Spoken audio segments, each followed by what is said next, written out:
नमस्कार, आप देख रहे हैं न्यूज 31 उत्तराखंड। मैं हूं आपके साथ है ना। चलिए शुरू करते हैं बागेश्वर बुलेटिन एक नए अंदाज में। बागेश्वर जिले में कोरोना की दूसरी लहर का कहर लगातार बढ़ता ही जा रहा है। इस दौरान पुलिस अधीक्षक अमित श्रीवास्तव ने बताया कि जिले में बाहरी लोगों के कारण कोरोना संक्रमण तेजी से फैल रहा है, जिसके चलते कामिड़ी देवी, झिरोली और अमरकोट में 3 नए बैरियर बनाए गए हैं। वहीं उन्होंने कहा कि जिले में प्रवेश के लिए कोरोना जांच जरूरी है। साथ ही उन्होंने जिले में आने वाले लोगों का डाटा संकलन कर स्टेजिंग एरिया में भेजे जाने की बात कही है। देखिए, बागेश्वर ज़िले में लगातार जो है हमारे कोरोना के केस बहुत ज़्यादा बढ़ते जा रहे हैं और ख़ास तौर से इसमें हमने अभी पूरा एनालिसिस किया। इसमें जो है बाहर से आने वाले ही ज़्यादातर हमारे जो है करीब 70% के आसपास जो हैं जो पॉजिटिव केस हैं वो ऐसे लोगों के हैं। तो हमने इसको और स्ट्रेंथन किया है। अभी तक हमारे यहाँ केवल 2 ही बैरियर वर्क कर रहे थे पहले। हमने इसमें जो है बढ़ा करके अब हमने टोटल 5 जगह पर इन चीज़ों की व्यवस्था करी है ताकि जो है वहाँ पर बाहर से आने वाले हर व्यक्ति की स्क्रूटनी हो सके, क्या वो प्रॉपर उसने अपने को रजिस्ट्रेशन कराया कि नहीं कराया, प्लस उसके पास कोविड पॉजिटिव रिपोर्ट है कि नहीं है, ये सारी चीज़ें। और अगर नहीं है तो उसको प्रॉपर जगह पर स्टेजिंग एरिया के लिए हम उसको गाइड कर सकें, ये सारी व्यवस्था करके हमने वहाँ 5 जगह बैरियर शुरू किए हैं। झिरोली वाला एरिया जैसे हमारा वो अभी तक नहीं अनमैन्ड था, वहाँ पर हमने शुरू कर दिया है। कामिड़ी देवी में हमने शुरू कर दिया है इस तरह से चेकिंग के लिए। बागेश्वर जिले में कोरोना वैक्सीन के लिए 40 से 45 वैक्सीनेशन सेंटर बढ़ाए जा चुके हैं। आपको बता दें कि 1 मई से देश में 18 साल से अधिक उम्र वालों को भी कोरोना की वैक्सीन लगाई जा रही है, जिसके चलते जिलाधिकारी ने बताया कि जिले में 40 से 45 वैक्सीनेशन सेंटर बढ़ा दिए गए हैं, जिससे लोगों को वैक्सीन के लिए दूर न जाना पड़े और लोगों को अधिक मात्रा में वैक्सीन लगाई जा सके। साथ ही उन्होंने वैक्सीन के लिए ऑनलाइन रजिस्ट्रेशन करवाए जाने की बात कही है। मई से वैक्सीनेशन का कार्य जो हमारा शुरू होना है उसके ऊपर भी यहाँ पे चर्चा हुई। ऑलरेडी अभी हमारे यहाँ पे 26 से 27 वैक्सीनेशन के कैंप्स जो है, सेंटर जो हैं चलते हैं प्रतिदिन। इसको ही हम जो बढ़ा के 40-45 तक हम सेंटर्स 1 मई से हम शुरू करेंगे। और ऐसा कोई एरिया, हमारी कोशिश यही रहेगी कि ऐसा कोई भी हमारा एरिया ना छूटे और लोगों को ज़्यादा दूर चलने की आवश्यकता ना पड़े। उसको ध्यान में रखते हुए हम लोग 40 से 45 वैक्सीनेशन सेंटर्स शुरू करने जा रहे हैं। और इसमें क्योंकि इस बार ऑनलाइन रजिस्ट्रेशन कंपलसरी कर दिया है, तो माननीय विधायक गण द्वारा भी अवगत कराया गया है कि वो भी शासन स्तर में बात करेंगे कि ऑन साइट रजिस्ट्रेशन भी इसमें शुरू किया जाए। और हमारे क्योंकि मिनट्स में भी ये आ चुका है, तो ये मिनट्स को भी हम लोग फॉरवर्ड करेंगे शासन में कि ऑन साइट रजिस्ट्रेशन को भी इसमें अनुमति दी जाए। इसके अलावा मैंने सारे एसडीएम्स को ये भी डायरेक्शंस दिए हैं कि ऐसे हमारे जो एरियाज़ है जहाँ पे इंटरनेट कनेक्टिविटी के इश्यूज़ होते हैं, वहाँ पे स्पेशल कैंप्स वगैरह लगवा के उनका रजिस्ट्रेशन पहले ही सुनिश्चित करवा लिया जाए, जिससे उनको जो रजिस्ट्रेशन में दिक्कत आती है वो दिक्कतें उनको ना सामना करना पड़े। बागेश्वर जिले के गरुड़ में ग्राम प्रधान संगठन के अध्यक्ष हिमांशु खाती ने ग्राम प्रधानों की छवि को धूमिल करने के बारे में उप जिलाधिकारी को ज्ञापन भेजा। इस दौरान हिमांशु खाती ने बताया कि सोशल मीडिया के जरिए इंदर कोरंगा नाम की आईडी से ग्राम प्रधानों को सरकार की ओर से 20,000 रुपए सैनिटाइजर के लिए दिए जाने की बात कही जा रही है, जो सरासर गलत है। साथ ही उन्होंने प्रशासन से मामले में कार्रवाई किए जाने की मांग की है। आप सभी को मेरा नमस्कार। मैं ग्राम प्रधान मटेना रविशंकर।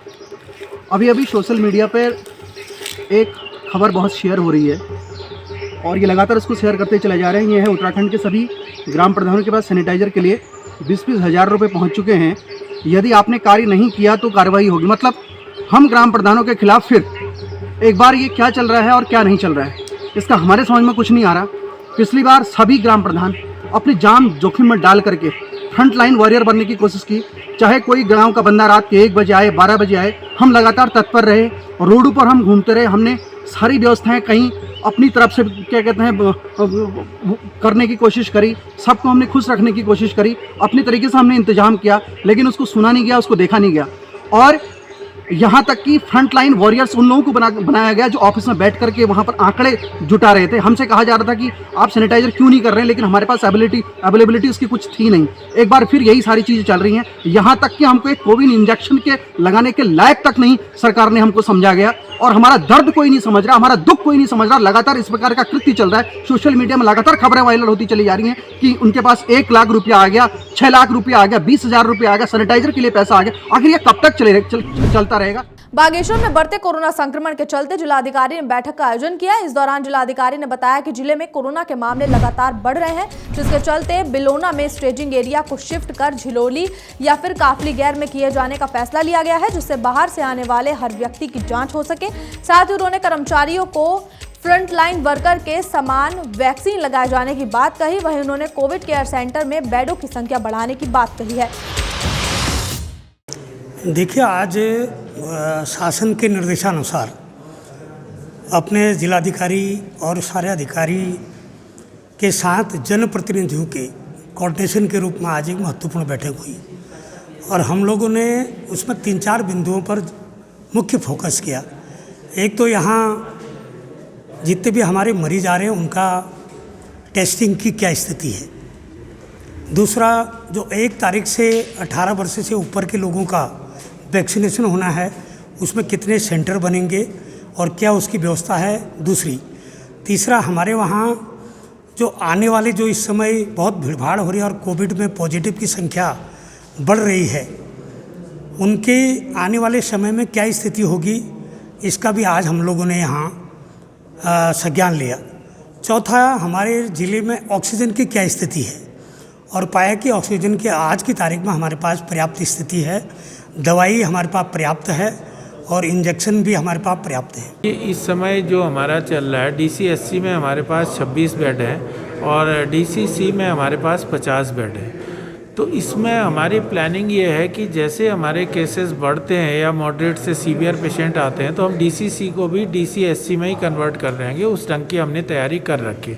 और दूसरा पार्ट, हमने जो बागेश्वर एरिया में जो ये गेस्ट हाउस हैं, होटल्स हैं, उनको और डिग्री कॉलेज में 50 बेड का वो बढ़ा रहे हैं। तो ये सब मिला के हमने लगभग 380 बेड की व्यवस्था कर रखी है। लगातार हमारे, जैसा आप कह रहे हैं कि हमारे लगातार कोविड के केसेस बढ़ते जा रहे हैं और पिछले हफ्ते में ही जो है मोर देन 250 केसेस कोविड के हमारे जनपद में आए हैं, which is a cause of concern, हमारे लिए कंसर्न है।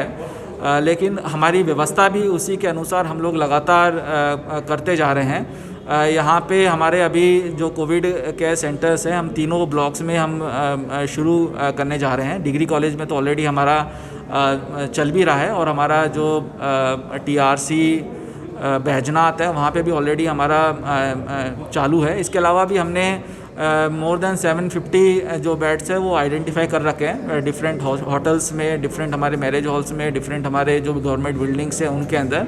तो अगर हमें आवश्यकता पड़ती है तो 750 भी हम लोग बेड्स यहाँ पे शुरू कर सकते हैं। फिलहाल बागेश्वर बुलेटिन में इतना ही। तब तक के लिए देखते रहिए न्यूज़ 31 उत्तराखंड। नमस्कार। खबरों से जुड़ने के लिए हमारे चैनल को सब्सक्राइब करें और बेल आइकन दबाना ना भूलें।